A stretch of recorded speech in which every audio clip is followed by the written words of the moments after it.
let's just say it's complicated.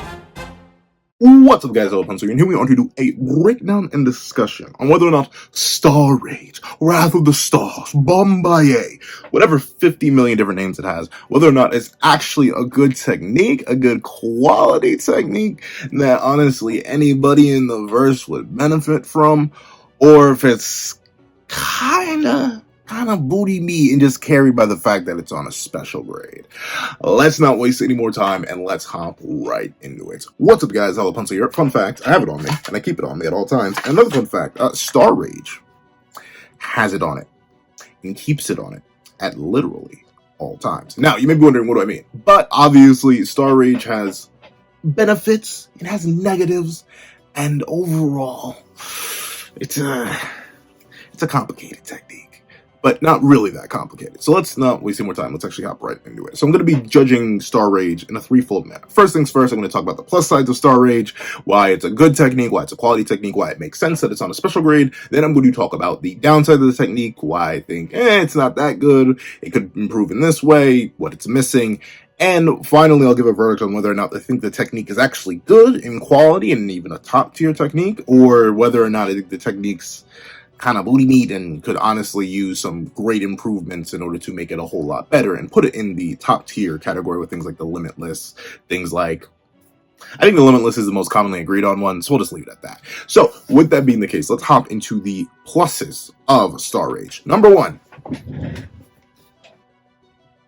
if I had hit you and I had Star Rage, your head is disconnected from your shoulders. Legitimately, Yuki arguably has not the strongest hits in the series. Like, you can definitely argue characters like Gojo hit harder, definitely characters like Sukuna.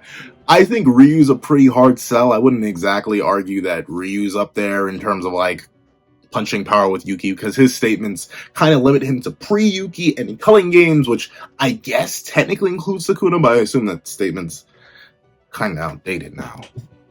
So, with that being the case, Yuki's just basic hits go from, I don't know, I have no idea how hard a woman of her stature would usually hit, but they go from whatever that is to literally some of the strongest attacks in the verse. Pretty and arguably, dare I say, she probably hits the third hardest in the entire series. Above characters like Yuji, above characters like Ryu, above characters like Yuta, above characters like Akari, above characters like Kashimo. The only attacks that would likely definitively scale above a single punch, not even like anything crazy, a single punch from a full health Yuki, are probably things like her own black hole, things like purple, maybe red, who knows. And I suppose maybe the Uzumaki's, the maximum techniques, they may hit harder. And maybe if you want to slop off Ryu's Granite Blast. You know, I'm a Ryu rider, so maybe I do want to slop off Ryu's Granite Blast, but for the sake of simply gassing up Star Rage is insane. Insane. And the reason this is so insane is because the only fight that Yuki's in is against Kenjaku. And Kenjaku, through that fight, reveals that he should likely be one of the bulkiest characters in the series, up there with characters like Yuta, up there with characters like Gojo, up there, well, maybe not up there with Gojo or Sukuna, but still pretty high up there in terms of just raw striking power. Remember, Kenjaku opened a domain, was consistently spamming RCT to heal himself, was consistently spamming RCT to fuel the inverse of the anti-gravity engine, was constantly spamming curse spear manipulation. Bro was burning a whole bunch of juice and was relatively fine enough to take the black hole at the end of the fight. So in terms of raw curse energy amounts, he's likely up there in terms of raw bulk with characters like Yuta.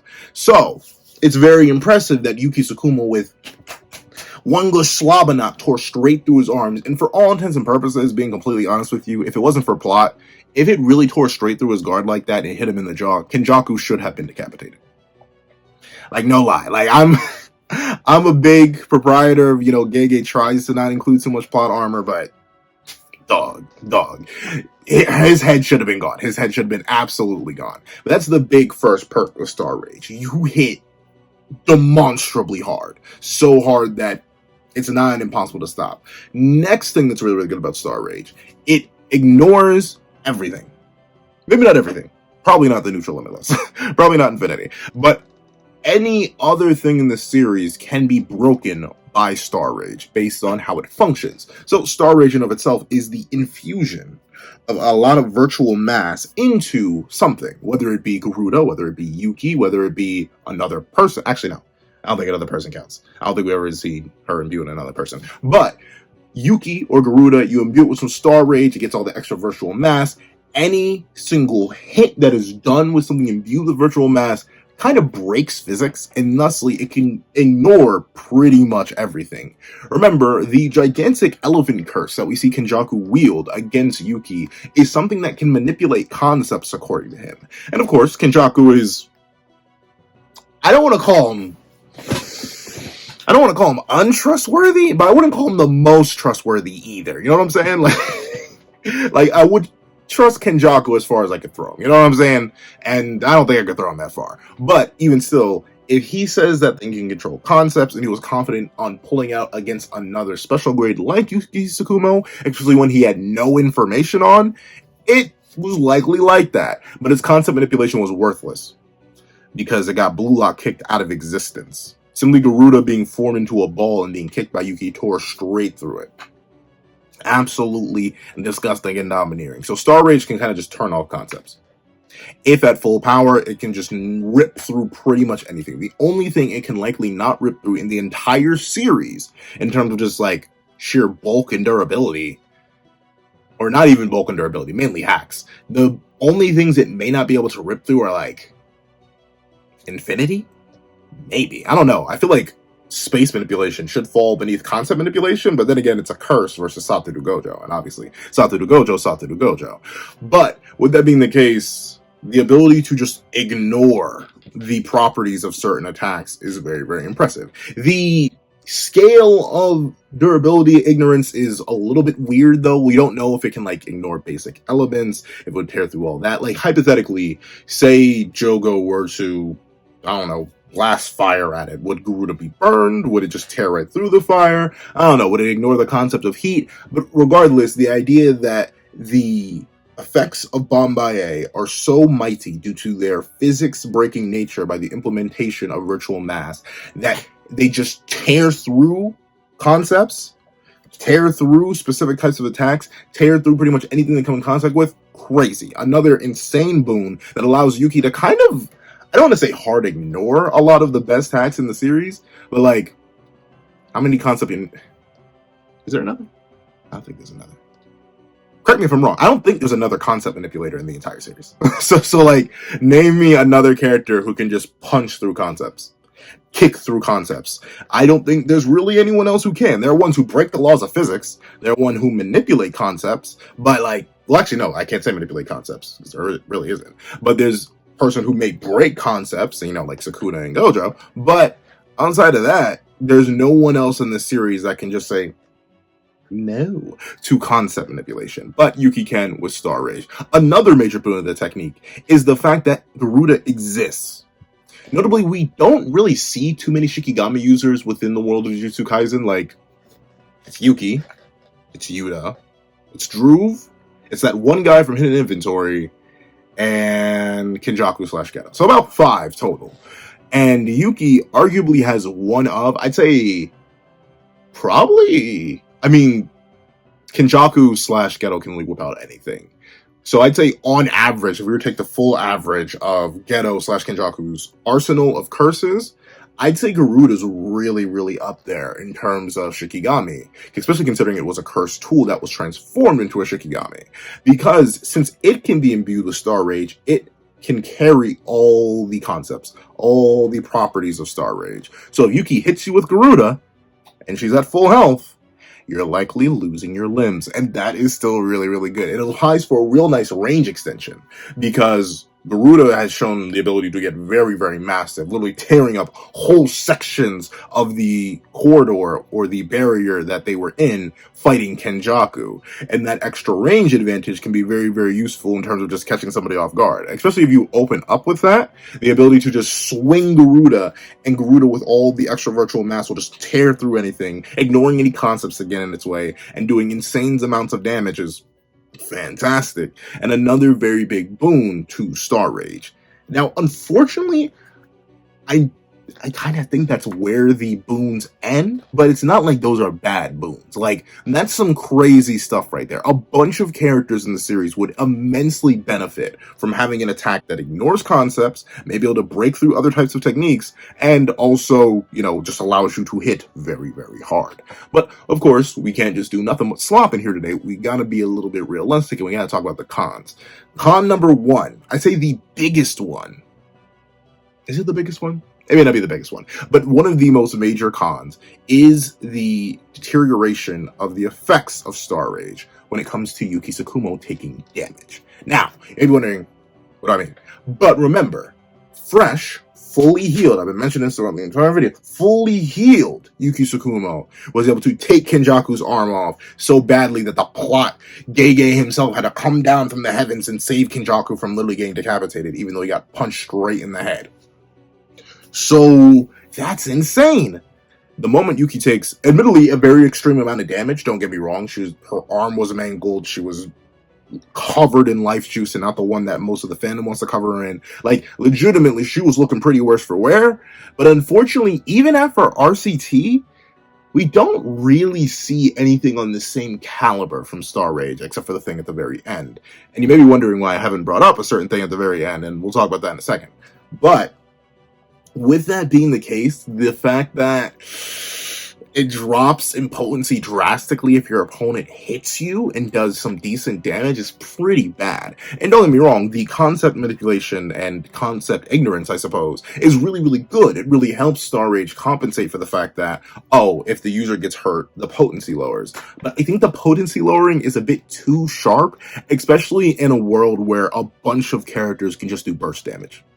Like, insane amounts of burst damage. Like, you got thin icebreakers running around. You got Ryu and Yuta who can just fire off their cursed energy. Yeah, people can just punch real good, which is, I know, weird to say, but we'll talk about another big weakness to Star Rage in a second that deals with people like Akari or Kashimo or anyone who can just punch real good and punch real fast.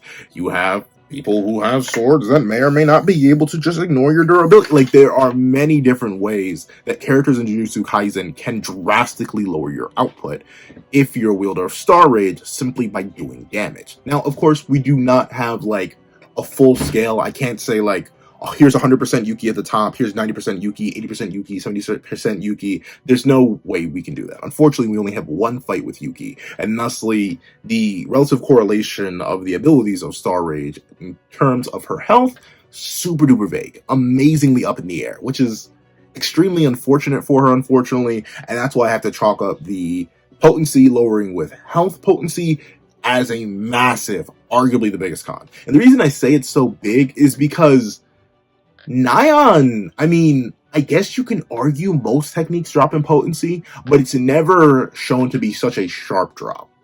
Like Irumaki, when his throat is nearly torn out, about to detonate, he's literally dripping the juice from his mouth, covering his mouth markings.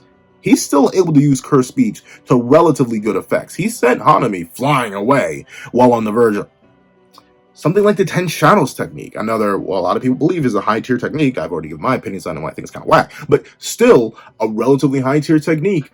I'll give it this. Once you summon a Shikigami, it's just going to chill. It doesn't matter how much damage you take, as long as it doesn't get beat out of existence, it's going to keep doing just fine, regardless of the state of the original wielder. And obviously the rest of the 10 Shadows abilities, such as Shadow Travel and, I don't know, is there anything else other than Shadow Travel? Maybe the clones, but the clones seem to be like a domain-only thing. But things like Shadow Travel and the clones should still be fully available. We see Megami, while he's drastically beaten down, still fully capable of opening a domain expansion and dropping numerous Shikigami, dropping numerous clones, shadow traveling, spawning things in different directions. So his potency doesn't lower. In fact, it could get better when he takes more damage, but obviously that can be chalked up more to domain. A bunch of other characters had Curse Spirit Manipulation.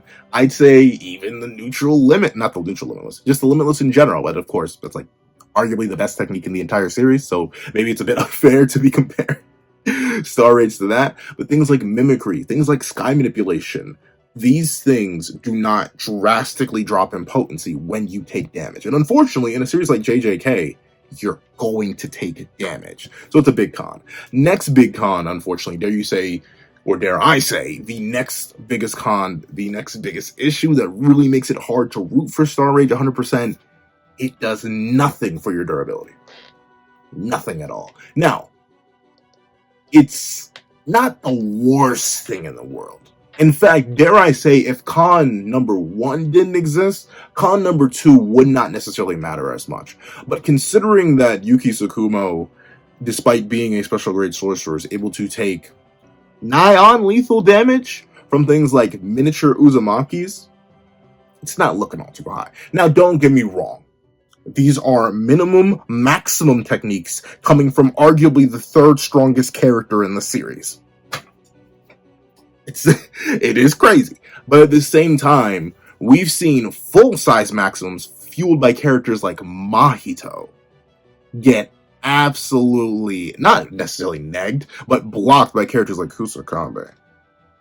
Now, I don't know which one's stronger, but I'm going to assume the bigger the Uzumaki, the more damage it can do. So the fact that Star Rage gives you no durability buffs, kind of whack. I know you're probably wondering, why didn't you mention that Star Rage doesn't increase your weight and slow you down in the pro section? I mean, it's nice, I guess. I'll bring it up here, because I guess that is a bit unfair to not mention now that I bring up the fact that it doesn't boost your durability. But even still, I wouldn't count that as a pro, I count that as a basic thing. Like, imagine if, well, admittedly, curse speech does destroy your throat, but like, imagine if, in order to use the neutral limitless, you had to like delete a part of yourself out of existence. Now you don't have to do that. Is the fact that you don't have to do that for the neutral limitless a pro? I wouldn't say so, but same thing with Star Rage. The fact that you don't lose speed because you don't actually gain the extra mass, it's virtual.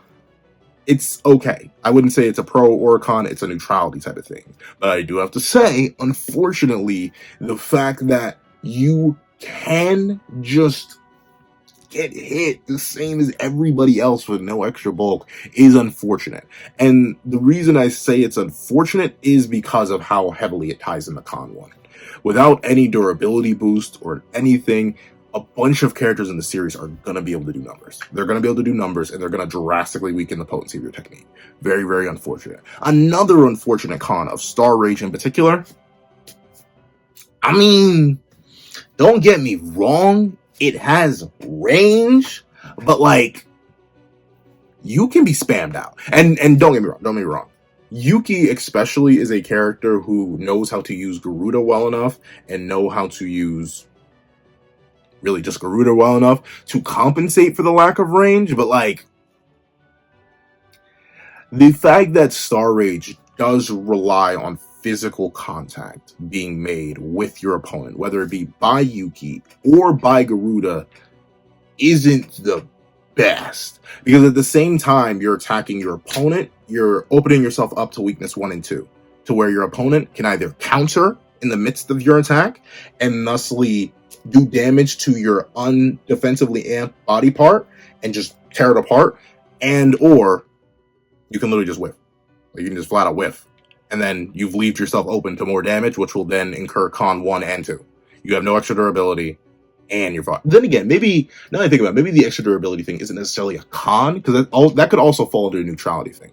But I think, once again, it just plays into the biggest issue, where your potency drops so much. Without any extra durability, it doesn't provide any real defensive utility unless you're attacking.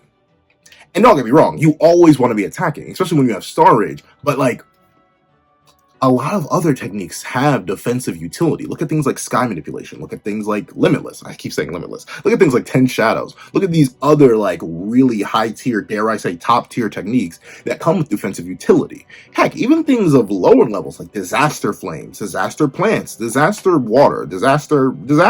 Legitimately, all these things don't just come with the insane offensive utility that something like Star Rage comes with, admittedly to a lower degree than Star Rage, but they also come with consistent defensive utility. Whether it be Dagon's Water Shield, the fact that Jogo can just light you on fire, the fact that Hanami can just make massive roots and walls appear to block your path and manipulate the environment. You don't really get any of that with Star Rage. It's kind of just, you hit real good, but you gotta hit. It doesn't even have like a slight disjoint effect, like an aura effect, I'd say. Like, say Star Rage is the blade, right? Typically, if for it to be better, you would want like an actual aura of around Garuda or Yuki to be around this big relative to the blade, or relative to Yuki or Garuda, who would be this big relative to the sword. You would want like an extra aura around it, but no, it is a strictly physical contact kind of thing. You need to make physical contact with your opponent. And in Jujutsu Kaisen, that can actually just be dangerous. You may actually not want to get that close to your opponent, but you're going to have to. And even if you use the mid-range potential of Garuda, dare I say it's still not the best. Like, there are a bunch of other techniques that I'd say are better at mid-range. Curse Speech is better at mid-range. Ryu's Granite Blast is better at mid-range. Sky Manipulation is definitely also a close-range technique, but at the same time, unlike with something like Star Rage, unfortunately, you really can't zone out Earl, because Earl can always just throw your attacks back at you. Obviously, Limitless. Things like Cleave and Dismantle, they can be used defensively for mid-range, a whole bunch of stuff. But Star Range, no. I gotta be in your face, and I gotta be able to hit you. If you can't do those two things, tough luck. You're incurring penalty 1 and 2 pretty quickly. But those are the pros and cons of Star Rage. I don't think Star Rage gets any worse. I think everything else is either a neutrality or something that just flat out doesn't matter as a pro or a con. So let me talk about the verdict and how I feel Star Rage stacks up in the grand scheme of Jujutsu Kaisen. And it's literally, what I believe, over like 50 techniques at this point. It has to be at least 50. We've had a lot of techniques. If I had to place Star Rage somewhere within the general world of Jujutsu Kaisen techniques, I'd say it's probably an upper mid tier. And I know that sounds crazy, right? Especially with the pros of, oh, by the way, I hit you and you lose pretty much everything. Oh, by the way, I can just hit through your attacks and hit through concept manipulation. Oh, by the way, I have a Shikigami that can also just maintain the extra weight and girth at all times, and I can have it attack you independently. That's a pro I forgot to mention. The fact that Garuda can move mostly autonomously. I brought Garuda as a pro, but I mainly talked about it as a short-range weapon. But the reason I say it's upper mid-tier is because it's lacking, ironically enough, it's simultaneously lacking defensively, but it's not lacking defensively. You know what I'm saying? Because it's good defensively in the sense that you really don't have to play defense, like, ever. All you need to do is just keep on swinging, just go for it all the time. Always swing for the home runs, because if you land the hit, you're gonna do good. But it's the difficulty of landing the hit, something that, if you're relative to Yuki in speed, or even slightly above, and you know, well, then again, that's the question. Do you know? Do you know? If you know about Star Range, then if you're relative, you're just never going to let her hit you. Or you're going to try to never let her hit you. She will still try and hit you, and she probably will succeed at least once, which will do extreme damage. But remember, every single piece of damage she takes drops that efficiency. Whether it be a nick, a scratch, a kick, a punch, heavens forbid you take actual real damage. And of course, the lack of defensive utility all around. Sure, your attacks come with a concept negation property. Your attacks come with this nice, beautiful, juicy effect of just ignoring anything that they try to go and hit through. Whether it be their durability through simply overwhelming it through sheer mass, or whether it be the properties of the attack. But you still gotta be able to land it. And it doesn't have the defensive utility that a lot of other, dare I say, top tier techniques really, really have. Things like, I hate this, I keep bringing up the Limitless, but it's what comes to mind when I think of top tier techniques.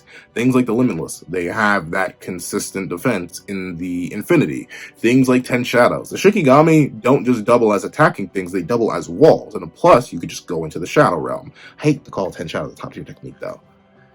It has full potential, yeah, but I don't know. I feel like 10 Shadows is still kind of whack. But that's another video for another time. I'll probably make a video about 10 Shadows in this vein, too.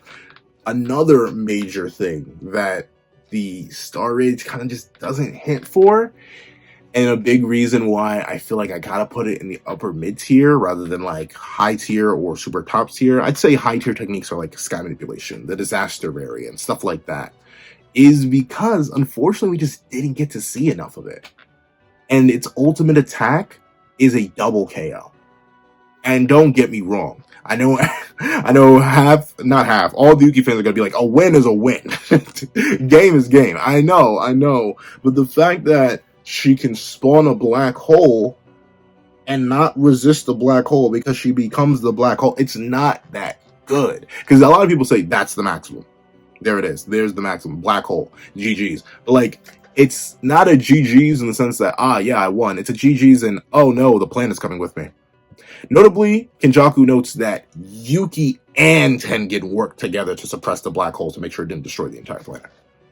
So unless you're literally geeked up and tagging up with Tengen, you're literally destroying the entire planet to also perish with your opponent.